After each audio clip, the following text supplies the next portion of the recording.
Welcome back to Femme Palais Season 1, Episode 3, where we are unpacking opinions and changing destinations. Today, we are going to be talking about why do people cheat? It would be simple to leave your partner, right? Right. But we find it much easier just to be sneaky. We do what we have to do based on our feelings. Why do we hurt the person that we love so much? Why do we do what we do? Let's find out today.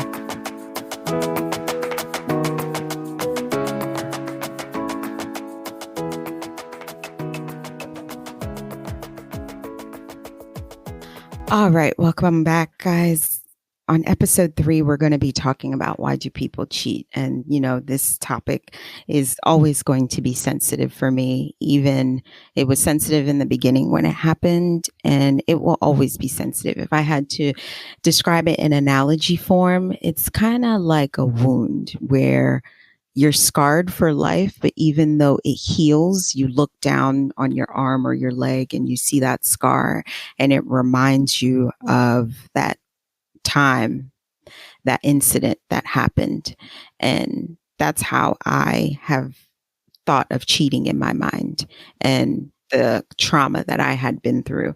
And I always speak from both. I've been the victim and also the perpetrator. Mm-hmm. So, the few questions I wanted to cover. The first is, why not leave instead of hurting your partner? That's the big question that a lot of people have thought about over the years. I know I've thought about it several times. Why not leave instead of hurting your partner? It would be easier to leave instead of hurting your partner. We assume it's easier for an individual just to be sneaky. Majority of the time when you cheat, it's not because you want to leave your partner. It's not because you want to leave your partner. It's a sour part of your life at that time. And you don't know what else to do but to just detach and put your energy into someone else, which is the wrong decision to make. Right. One thing I will say is I like to use my life as an example, as a shining light to other women, because it took me a long time to realize, Shirley, you're not the only one going through this. There are many other women that are experiencing this, both past, present, and it will happen in the future, which is, it's sorry to even think that way, but it's just, as the realist as I am, it's never going to stop. Right. Do you think that you were saying that you don't think people cheat because they want to leave their partner? But I'm wondering, do you think they cheat because they're lacking something in the relationship, or it's just solely they're dealing with their own stuff? For my personal opinion, and when I cheated, it wasn't because of anything my partner did. Mm-hmm. It was because I was lacking something in my relationship, and that was attention. Mm-hmm.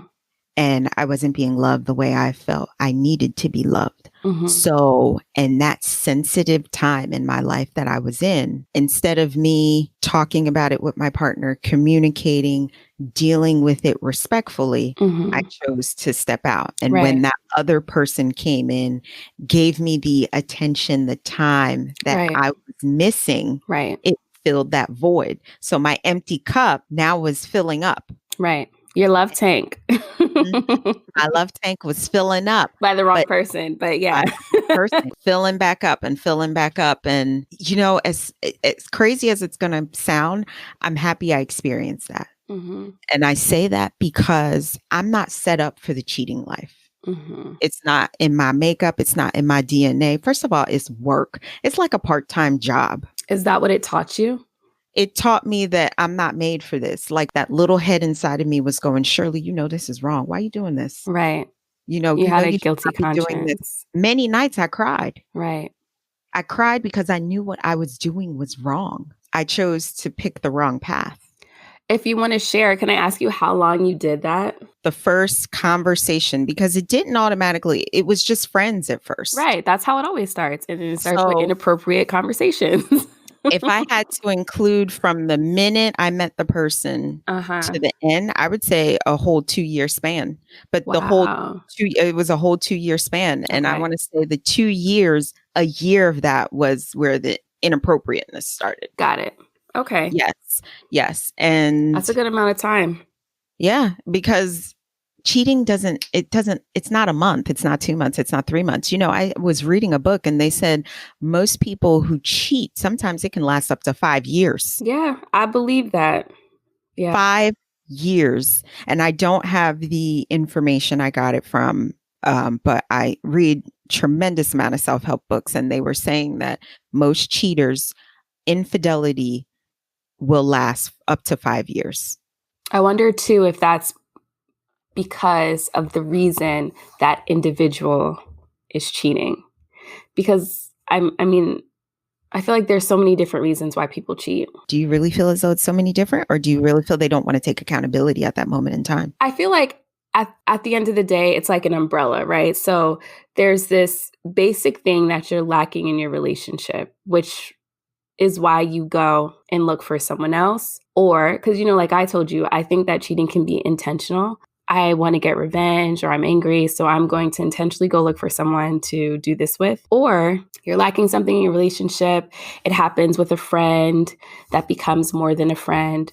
Or you do it because you know you can get away with it. That partner that you're with is just going to be mad for a little bit and you can come back. And so I feel like there's different reasons like why people do that.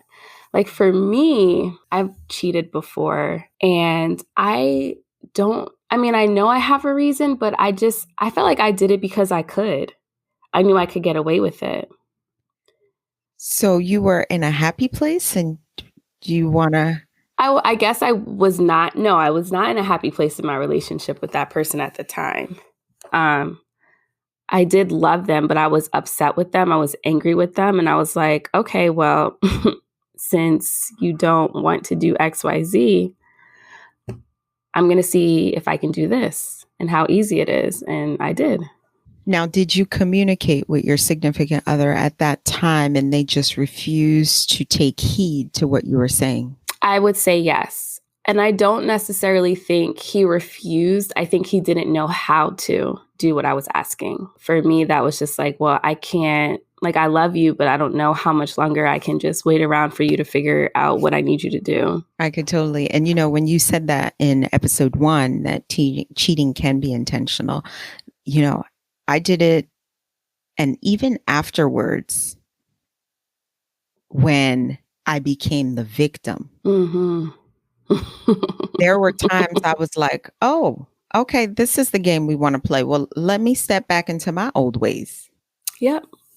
Because you want revenge. Yeah. You want revenge. You want that person to feel what you felt.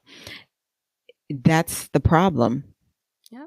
You want that person to feel what you felt. And I think, too, that's why before I went through what I went through, I would, and I don't think I could ever understand. That's why I don't believe once a cheater, always a cheater. I don't believe that either, Shirley. And we can argue about it for days. I know a few of our listeners are going to be like, the girl done lost her mind. I don't believe that. I don't believe it, and this is one of those, you got to agree to disagree. I don't believe once a cheater, always a cheater, because to me, it's saying once a failure, always a failure. And, I don't believe it. Yeah. I do believe people can change. You have to be patient. It's not easy. And I think because I was on that other side. Right. You've been on both sides. Perpetrator. Yes. Right. I can totally relate and understand. That's the reason why, like you said, I do feel the first initial time someone cheats, I don't necessarily feel it's intentional. Right. Depending on the situation. Depending on the situation. Right. But it can also become intentional, because when I was cheating, I chose to go back. Exactly. I knew I was doing something wrong. Exactly. Even in that sense, it can be intentional as well, because you legitimately know what you're doing is wrong and you're hurting your partner, but you still continue to go back. Exactly. Now, I was reading something that was basically talking about like reasons why people cheat. And like one of them was opportunity. And I thought that was really interesting, because you don't go in with you're not going in with the intention like, hey, I'm going to cheat this weekend. But an opportunity presents itself, and then you just find yourself in this situation, but you weren't intentionally going out there, and you weren't talking with someone, you know. You're absolutely right. The opportunity does present itself. And if Right? you are at a vulnerable place in your relationship, Right. that opportunity will eat you up like a vulture. Yep. That's why And you'll fail. you will fail. You will fail. Your strength at that moment in time will be It's challenged. weak. Yeah. Mm-hmm. And you have to avoid the circumstances that you put yourself in, especially when you know you're at a weak point in your life. Man, when my ex cheated on me, I felt like that relationship, I felt like that needed to happen for me to know what I was worth and for me to know what I was willing to accept and not accept going forward. I was with him for a few years, I think, at the time. And I was just so broken by this situation. But it wasn't I just cheated one time situation. It was I cheated with multiple people over multiple periods of time throughout our whole relationship versus like, you know, your situation where you cheated with one person over this whole period of time. I don't think either makes it easier to swallow. No, But it was so hurtful. It took me a long time to get over that. And I was reading something where it was like the length of your relationship is going to take half the time for you to get over it. And I was like, oh my God, it's going to take me a year to get over this. And I feel like it did, maybe longer. It took me a long time. I was so hurt. it takes a long time to get over it. I It, was it so hurt. hurts.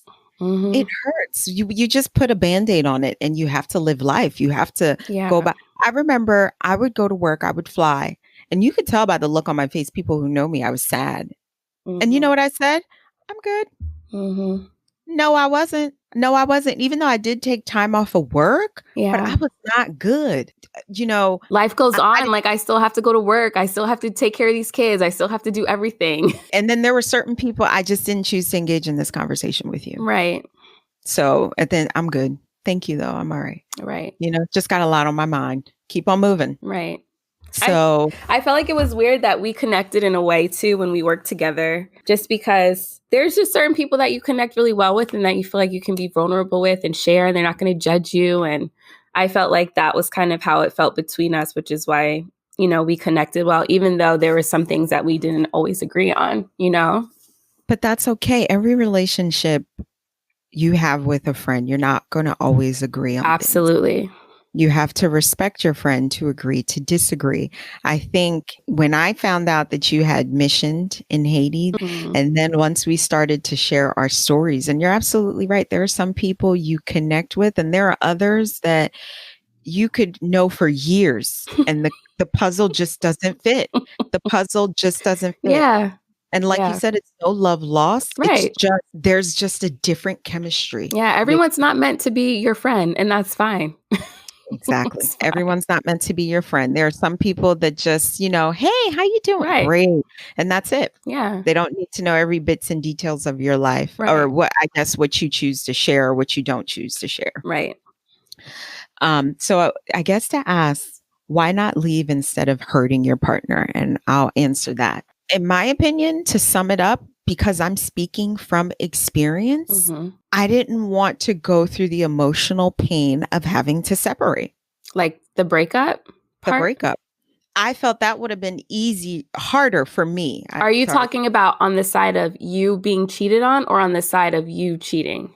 Me, from my perspective, since I cheated. So the Okay. reason I chose not to say, you know what, I think we need to take a break. I think we need to see other people. Right.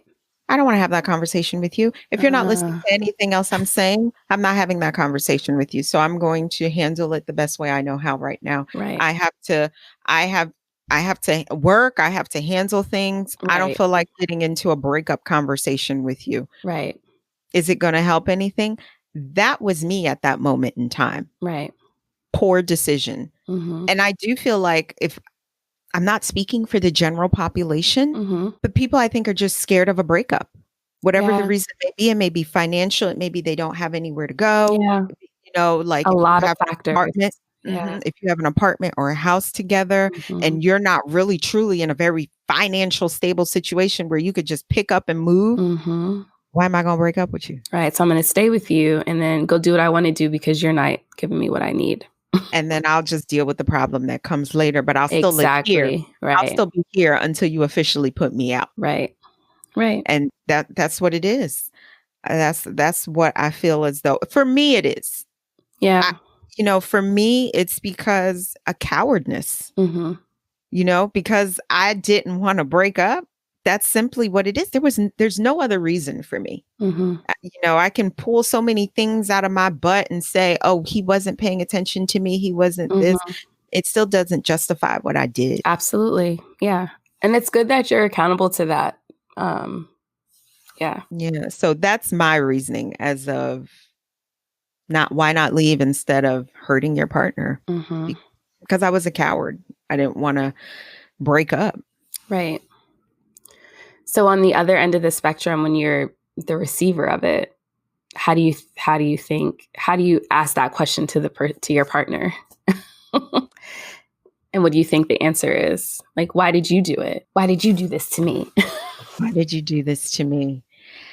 You know what? When I asked that question, the initial response that was given was it was because of you. Mm. It was because of you. And which means nothing to right. me because you're not taking accountability. Yeah, like, okay, what does that mean? What does that mean? It doesn't mean anything to me. You're not taking accountability for what you're doing. But over time, we went through a short period of time, a little therapy, Mm-hmm. He started to realize I am the issue. Mm-hmm. I am the communication in the relationship. Mm-hmm. He's the opposite. Mm-hmm. Mm-hmm. I am the one who's communicating more, Mm-hmm. like always conversating, always, we have to discuss this. We have to, Mm-hmm. and you can see the look on his face like, oh, this is scary. Mm-hmm. He's terrified. Mm-hmm. And I said, there's no reason to be terrified. Why are you terrified? To appropriately answer your question, when I ask him, why not leave? Years later, what he ended up telling me was that's not what he wanted to do. Right. He just wanted to have his cake and eat it too. Mm. On my side of the spectrum, it was because I don't want to leave, but I need to communicate better with you. So instead of communicating with me what he wanted, he communicated that to someone else to vent about me instead of communicating with me.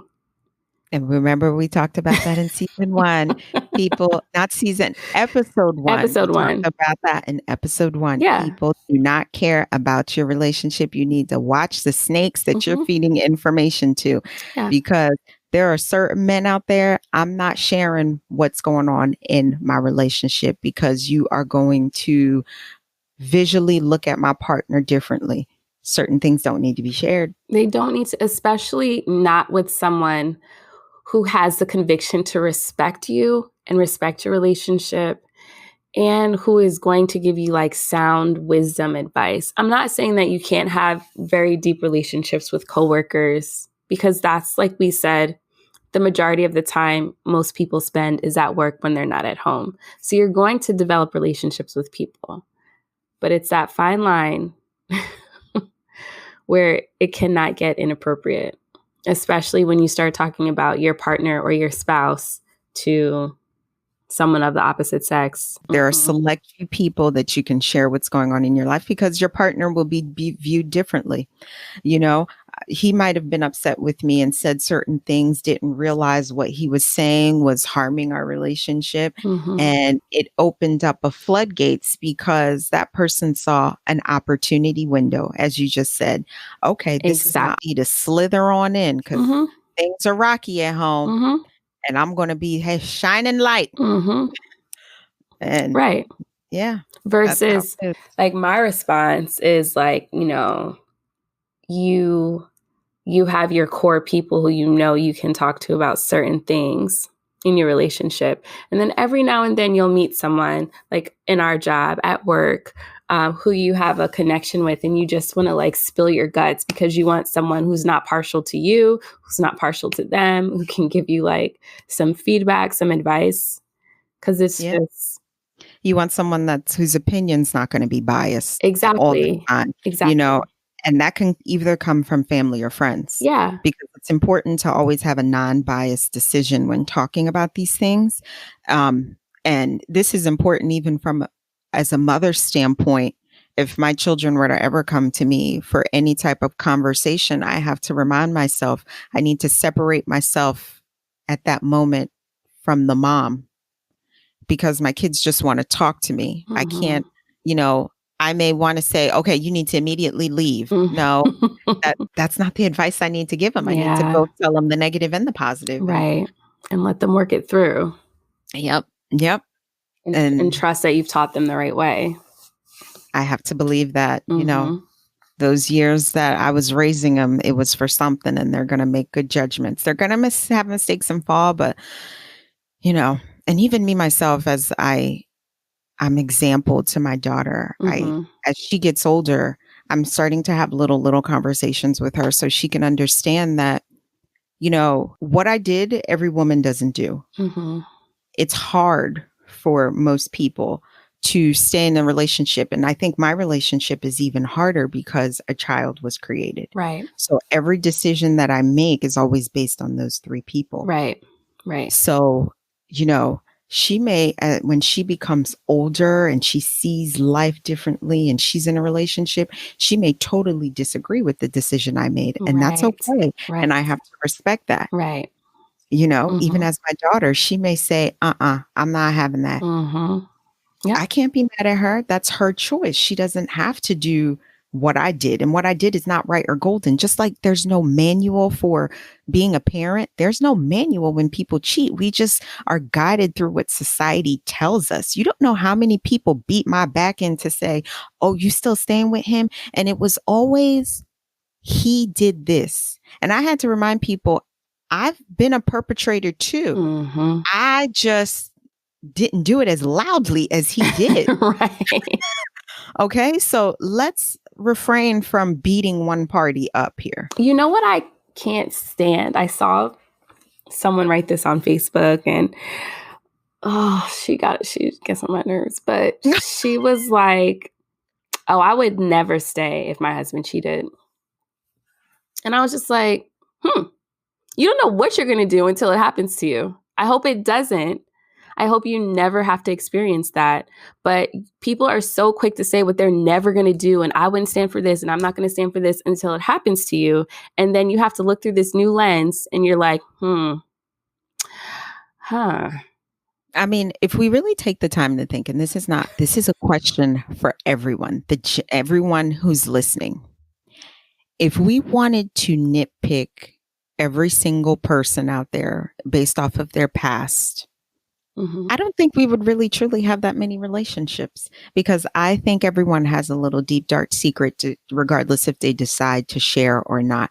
And I had to ask myself, okay, since I've been the perpetrator and now I'm been put in this situation, do I leave him to go be with someone else, to start something new?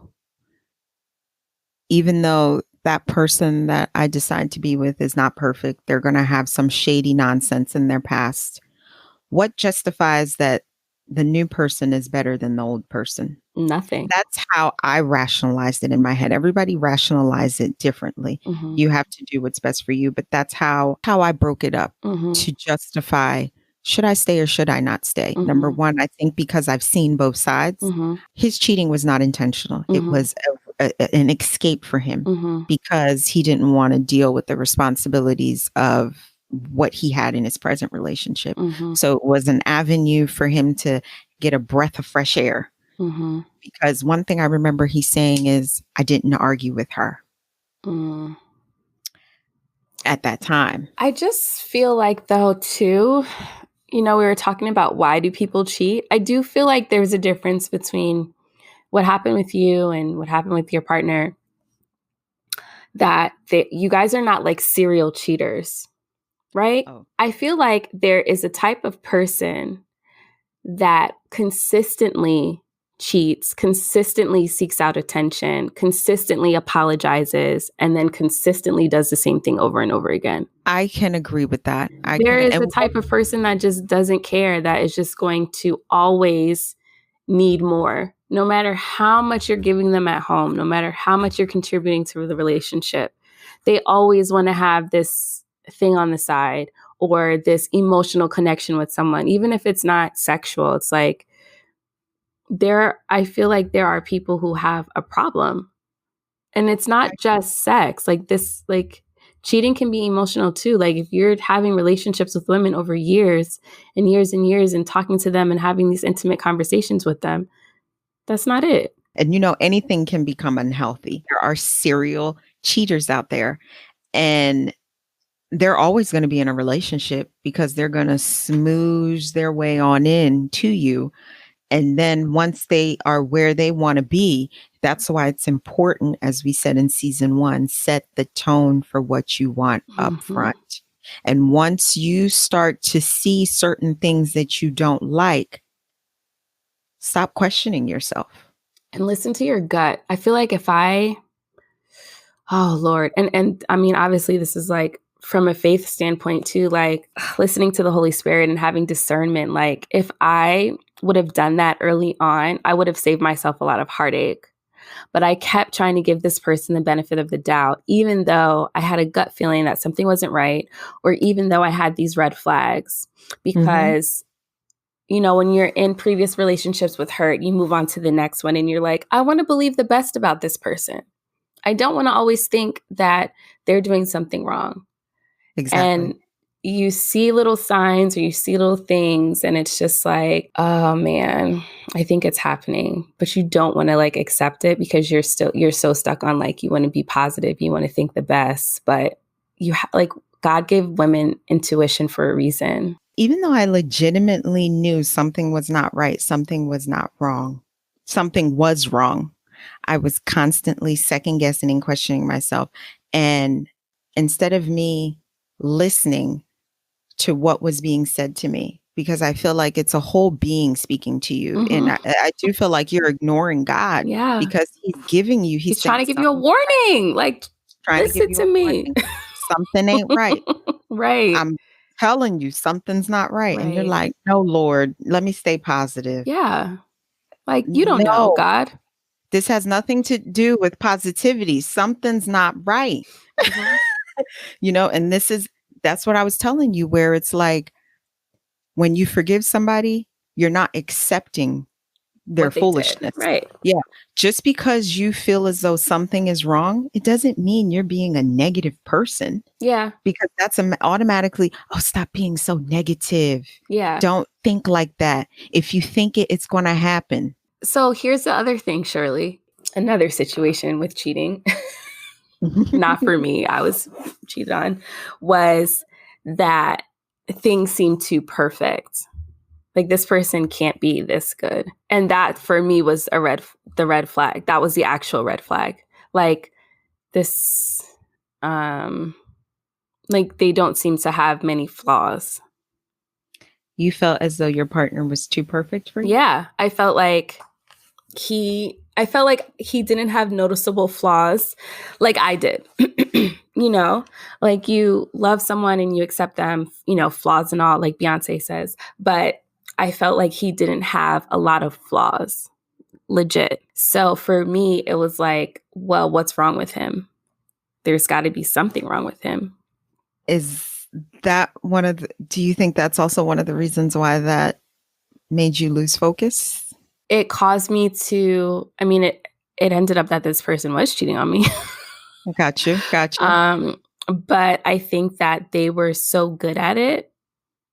I never would have suspected it because I thought that the person was so good. Like, I didn't believe that it was in their being, in their character to even do something like that.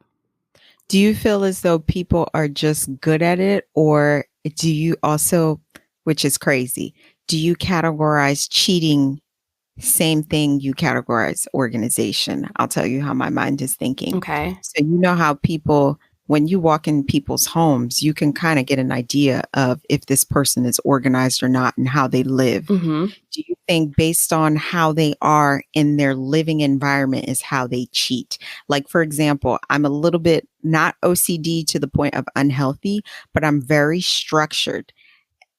My cheating was even like that. It was very structured, as crazy as it may sound. Absolutely. Don't contact me unless I contact you. Why Absolutely. are you calling? Like, I maintained control at all times. My partner, his cheating imitated his way of living Mm-hmm. all over the place. Right. No. I definitely think that the cheating style That's a good way to categorize your cheating style. Are you sloppy? Are you a neat cheater? was very clean cut, very hidden. I would not have known unless, what happened, unless Mhm. I looked through the phone or I saw the person. Like, I would not have known. I would not have known, even though I knew that something was off, because I'm like, this person cannot be this perfect. And I had other like red flags, but that was like the main one, because I'm just like, this is not realistic. But yeah. Hmm. This one was a good one. We talked about what style of cheating. That's some people are sloppy cheaters, some people are neat cheaters. And I mean, let's just talk about our lifestyle as flight attendants. Our job makes it very easy. Infidelity to occur in different states. And to the point where you don't even have to put in effort. That's on our side as the flight attendant and our partner's side. Like, you don't have to put in effort because I'm going to be gone for 4 days. So you can go do what you want to do when I'm not here and tell me XYZ. Exactly. The opportunity is there. Everyone can do it. Everyone can do it, but you shouldn't do it. You shouldn't do it. Don't do it. So the next question is do you feel people cheat for sexual gratification only? Depends on the individual. I think some people have definitely some kind of sexual nymphomaniacs. Yeah, like issues or addictions or what's the word? Fetishes that they can't do with their spouse or their partner. And so they know that they can go do it with someone else. And that's just like the people who cheat, who just see prostitutes or, escorts. There's that whole slew of them too. So that I feel like is mostly just sexual. It's interesting you say that. I was watching a movie. I am the queen of watching Investigation Discovery. Me too, girl. It's my favorite channel. My favorite. I'm constantly watching it. And I was watching, this one actually was a movie that was made by a serial killer. And he made a comment. He said, one of the reasons why I chose to be with these prostitutes is because I wanted them to perform fellatio that I didn't want my wife to do. Oh my God, I just saw that. Did you? What was his name? Henry something or Bruce or I something? don't remember, but I just watched it. Yeah. You and know I was like, I never heard that before. That's interesting. And you know who's in there? You know who's in there. It's that main, he's... Nicolas Cage is in the movie. Yes, that's the movie. Girl, we're so in sync. Yeah, I just watched it. What? Like, so it's dirty for your wife to do, so you're going to go have all the prostitutes do it. And when I thought to myself, I'm like, okay, what a strange mind. Like, okay, you have respect for your wife, but yet you don't have respect for her by going out and stepping out on her behind her back. And then, I mean, he was crazy anyway because he's a serial killer. But I never heard that before.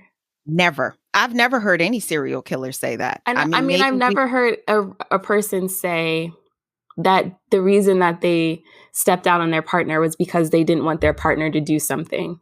I've never heard that. That was very shocking to me when I was watching that movie. Like, that's really interesting. So it's too dirty for your wife or your partner.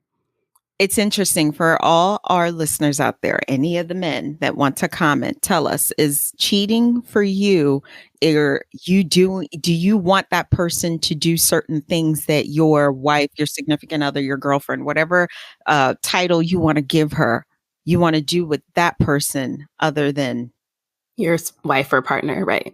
Your wife or partner. Interesting. That's a good question. It shocked me when he said that. Me too.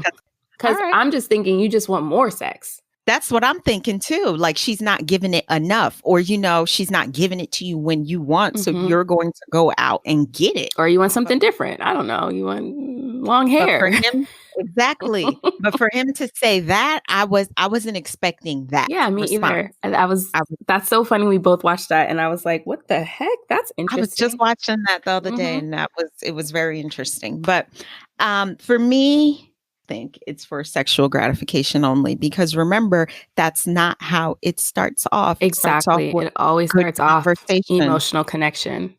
Yes. So I don't feel I do feel what happens is it starts off as a simple harmless conversation, a hi and bye, hey, how you doing, small talk here and there, and then it starts to escalate.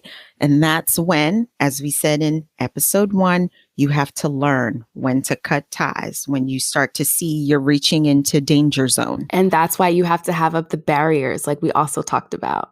Yes. Because if you have up these barriers, you won't even get tripped up into the next phase because you've already like, nah, chill out. Like, and the red alerts will be right in front of your face. Exactly. So I don't think it's always for sexual gratification. It's agreed. It gets to that point, but that's not the reason. Agreed. And then the last question we have is it true once a cheater, always a cheater, which we already asked. For me, I don't think so. I don't think so either.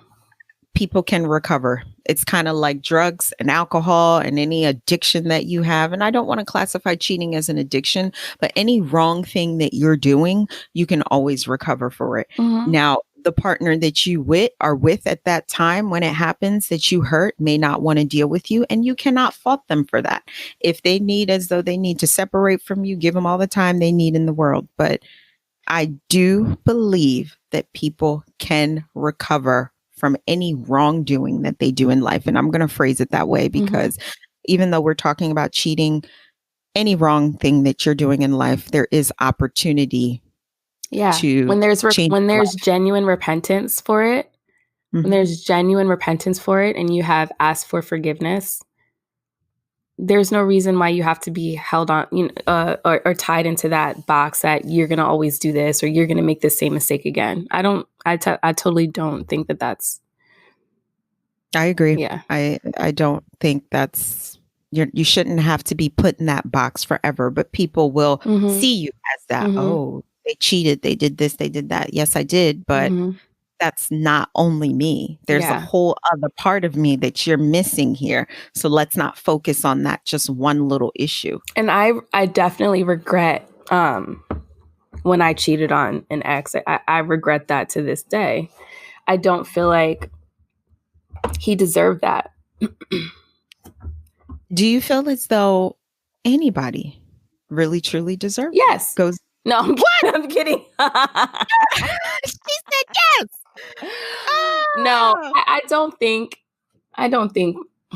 most people deserve it. But then it goes back to the revenge cheating. Like that's a little different thing.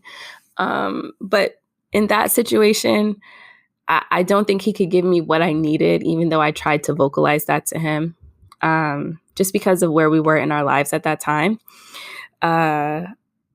And eventually we came to a place of forgiveness with both of us, and we were friends for a while. But I regret it because I just feel like it hurt him so much. He didn't deserve that. I genuinely don't feel anyone deserves to be cheated on. And I do feel sorry for the other parties who are in the middle of it. The person I cheated on with was single at the time. They weren't in any relationship. And even though I was cheating, I always maintained control. I set the tone, which is crazy, but that's what I did. I set the tone. You're not just going to call me whenever you want to call me. There's rules to this. I'm in a relationship, and I knew it wasn't hidden. I felt sorry also for him because I was taking advantage of him, And when I cut it off, because I prayed and I told you I cried. This wasn't good for me. It wasn't, this totally threw me off. But when I chose to cut it off, it wasn't easy because that other person repeatedly called. Right. Because they have a soul tie with you. I had to maintain control and let them know, not happening. Right. This is it. That's done. Like, there's nothing that's going to happen between us. I think I foreseen the future, and I just knew like it was not meant to be. Because it was wrong. It was not meant to be. What's done in the dark will always come to light. And I feel like too, the way that I try to live my life, I'm not perfect. I'm always going to make mistakes. Like I am not without sin like anyone. But I try to live in a way that honors God. And I try to be accountable and accept responsibility for my decisions. And I think when I'm doing something wrong, I have such this strong conviction and this guilt that won't let me rest, that won't let me sleep, that won't let me walk in happiness. It's like, you can't be like a child of God and just be doing all this stuff that you know for a fact is wrong and not have any conviction about it. And that's, I feel like, what was happening to you. You were feeling so convicted, like, I can't do this anymore. I know it's wrong. Like, Lord, help me. What do I do? I will never understand how people are serial cheaters and how they do it over and over and over again. That part, right. Not feel that heaviness. Right. And not feel that hurt that you're doing to that person. It becomes so comfortable that it's like second nature. Right. That you're in bed and you're texting someone else. Like, to me, I think that's the lowest it could get. And that's where you found yourself. That's where I found because it was just it was wrong for me. Yeah. I couldn't do it. Right. I couldn't do it. So, but like I said, it's a positive and a negative, and it gave me a sense of understanding for my significant other.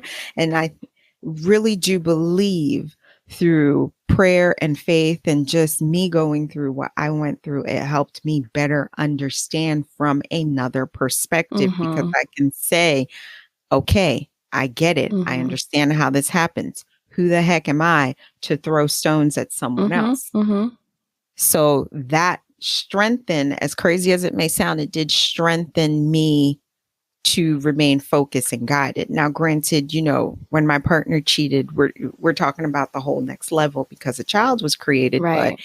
But that has to be broken into two parts. Right. And what you can handle is what you can handle. That's for surely.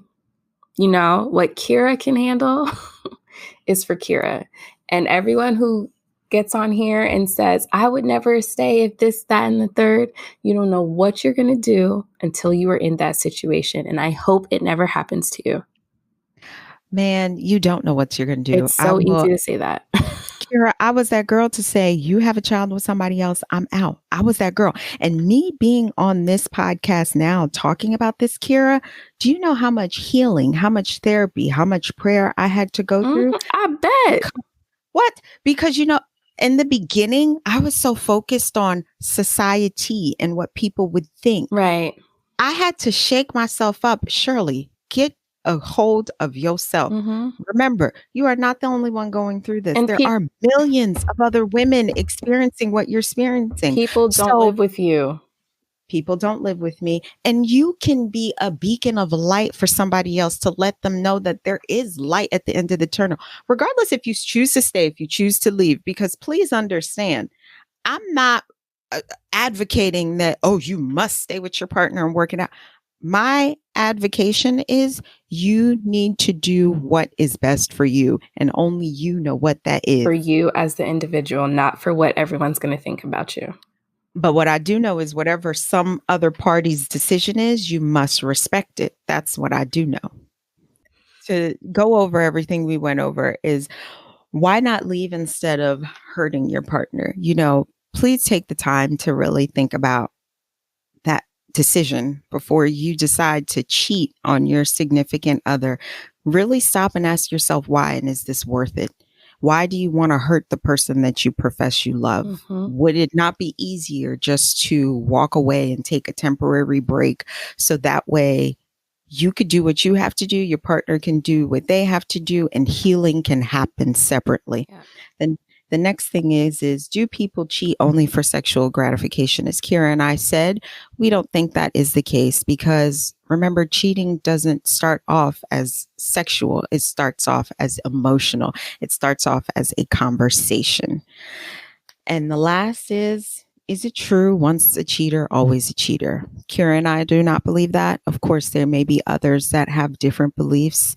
And remember, we're always, you just have to agree to disagree. You're not always going to agree with everything that we have to say, but we're just trying to be a beacon of light to other women out there and let them know, again, there's a light at the end of the tunnel. And just because whatever crisis that you experience in relationship, it doesn't have to completely stop your life and stop living. Right. Because life is beautiful. So don't let anything that you experience in your relationship tear you down. So no, once a cheater, not always a cheater. You can recover after it. It is possible. All right. So from Kira and I, we want to thank you guys for listening today. And until the next episode, remember to always voice yourself, love yourself, and be yourself. Until next time, bye-bye. Bye.